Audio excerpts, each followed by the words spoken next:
It is a scenario that plays out in millions of homes every single night. The day was long. The workload was overwhelming. The body is tired, but the mind is restless. So the phone comes out. The shopping app opens.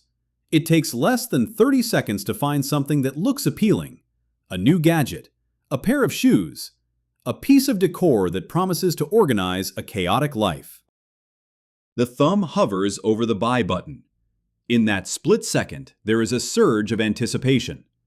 A tiny spark of excitement cuts through the exhaustion. Click. Order confirmed. For a brief moment, the stress evaporates. It feels like a small victory. It feels like self-care. But this is not self-care. This is a financial leak that has nothing to do with numbers and everything to do with neurology. Most people believe they have a spending problem. They think they lack discipline or that they are simply bad with money. The reality is usually quite different. You do not have a spending problem. You have an emotional regulation problem. This is a phenomenon known as compensatory consumption. It is the act of trying to fill a psychological void with a material object. When the brain is overwhelmed by stress, sadness, or boredom, it seeks a quick mechanism to change that state. Spending money provides the path of least resistance.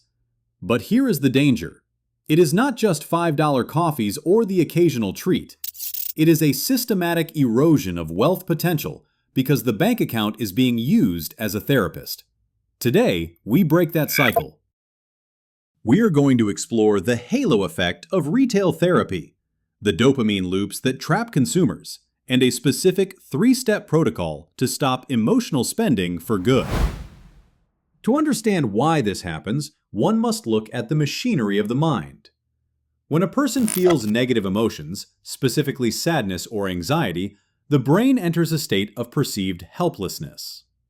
A study published in the Journal of Consumer Psychology found that sadness is deeply connected to a loss of control over one's environment. When you cannot control your boss, your schedule, or your relationships, the brain frantically searches for something it can control.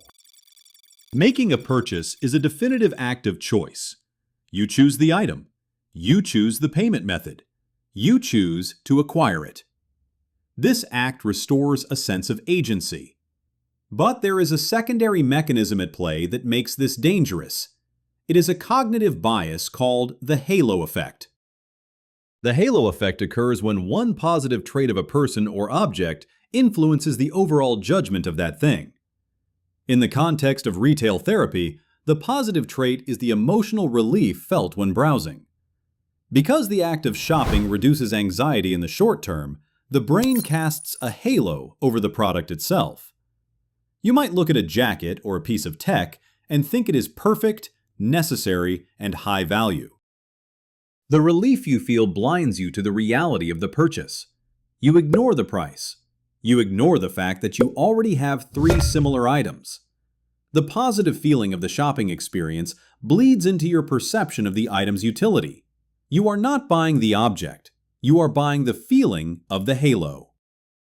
Furthermore, neurochemistry plays a trick on the wallet. Dopamine is not the pleasure molecule. It is the molecule of anticipation. It drives the hunt, not the satisfaction of the feast. Brain scans show that dopamine levels peak when you are adding items to the cart or walking to the register. The moment the purchase is complete, dopamine levels begin to drop. This creates a loop. To get that feeling back, you must start the hunt again. Let's look at how this manifests in daily life. The most common trap is the purchase of the fantasy self. This happens when there is dissatisfaction with current reality. Perhaps you feel sluggish or unmotivated. You browse online and see high-end gym equipment, specialized journals, or professional kitchen gadgets. The halo effect convinces you that buying the tool is the same thing as doing the work. You buy the item for the person you wish you were, but once the box arrives, the dopamine fades, and you are left with the same habits as before, just with less money in the account. The object sits unused because it was never about the utility. It was about soothing the insecurity of not being that fantasy person. Then there is the numbing scroll. This usually occurs late at night or during high-stress work breaks. This is doom scrolling with a wallet. The brain is overstimulated and anxious. Browsing creates a hypnotic rhythmic input that numbs the anxiety. It is a sedative. You buy small, cheap items just to keep the sedative flowing. Finally, there is the celebratory drain. This is the inverse of stress spending, but just as damaging. It is the belief that spending is the only valid way to reward effort. I worked hard this week, so I deserve this luxury purchase. By linking achievement exclusively to consumption, you create a system where success automatically equals expense. You are taxing your own hard work.